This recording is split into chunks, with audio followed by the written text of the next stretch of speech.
organizaciones y ha creado nuevas organizaciones que son muy agresivas. No, pero es que bueno, es que Alejandro, es que sí me gustaría que no me interrumpieras, porque entonces yo tendría que interrumpirte a ti y no podríamos dialogar a gusto, ¿no?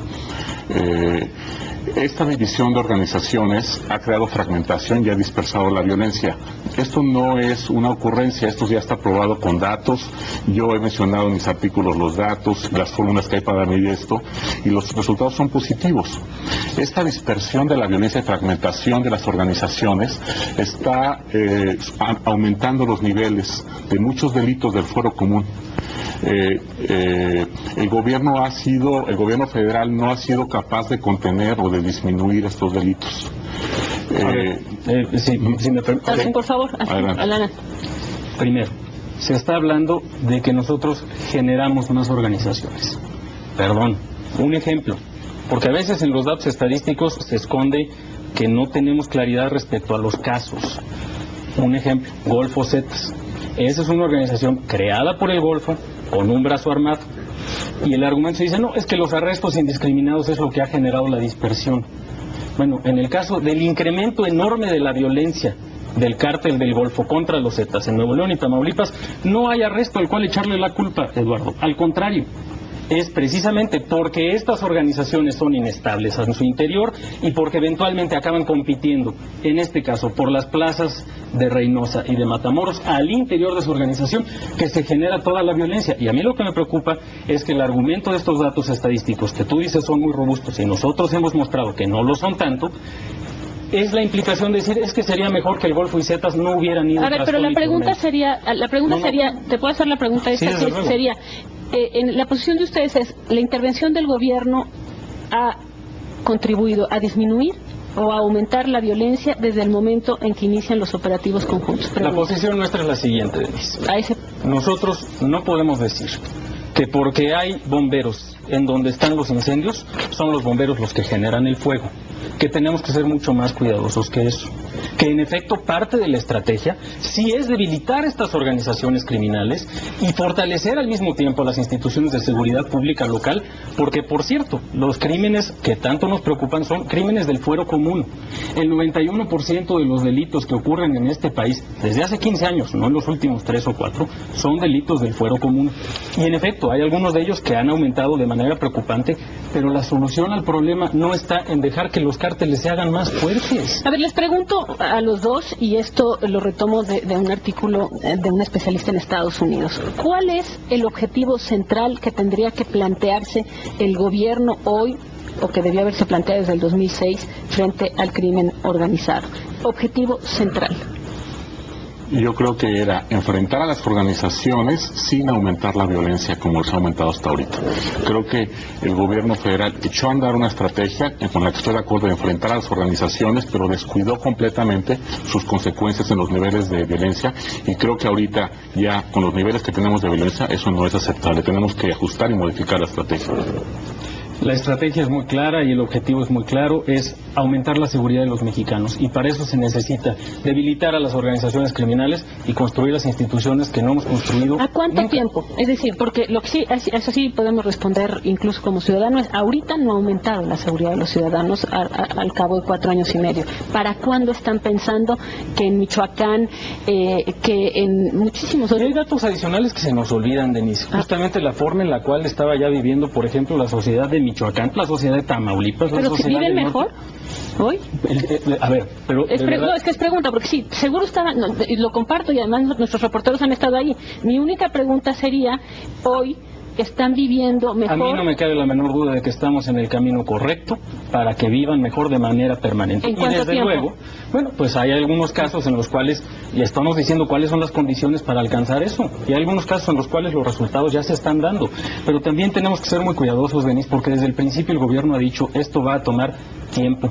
Esto va a tomar recursos, va a tomar vidas, lamentablemente, se ha dicho también, y así ha ocurrido.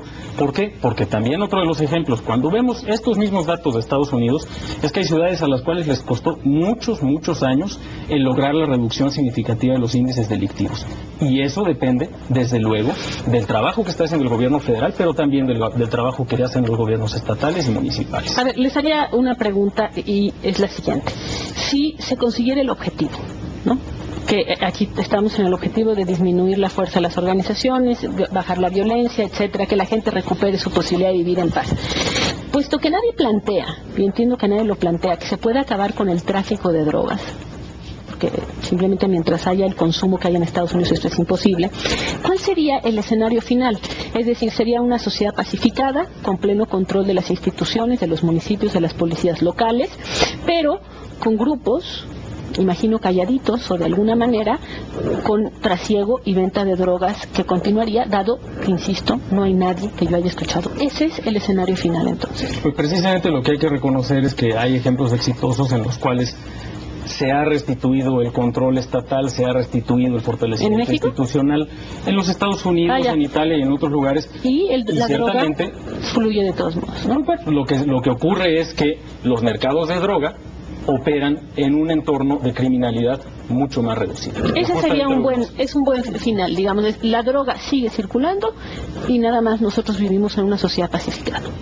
Sí, bueno, tácitamente creo que Alejandro acepta que las cosas están mal, aunque no lo responde directamente, y él lo que nos dice es, estamos en el camino correcto.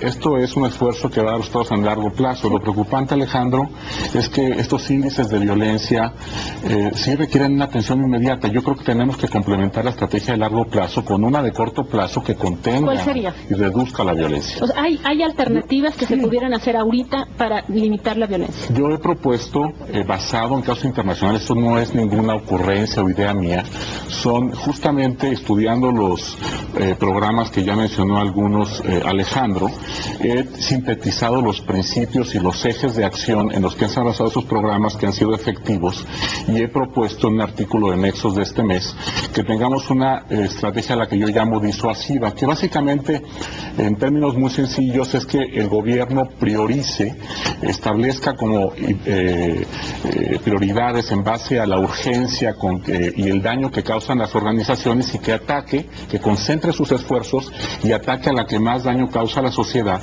para que eso tenga un efecto disuasivo en las demás, es decir, que cambie el comportamiento del resto de las organizaciones para que ellas sepan que las que sean más violentas serán castigadas con toda la contundencia de la ley y de las capacidades que tiene el gobierno mexicano. Me parece que eso podría modificar el comportamiento criminal. Creo que es muy difícil aspirar, Alejandro, a suprimir estas organizaciones, como tú dices, a debilitarlas en el largo plazo. Esas organizaciones van a estar ahí, pero tenemos que cambiar su forma de comportamiento, su forma de acción, y creo que para eso vale la pena una estrategia disuasiva. A ver, pero nada más para estar claros, ¿sí estamos de acuerdo en que es preferible debilitar a las organizaciones criminales o no? Sí, pero creo que no lo ha hecho el gobierno mexicano. No, yo creo que no hay duda de eso, ¿eh? Yo creo que las ha dividido. Es que una cosa es dividirlas, y la otra cosa es debilitarlas, Alejandro.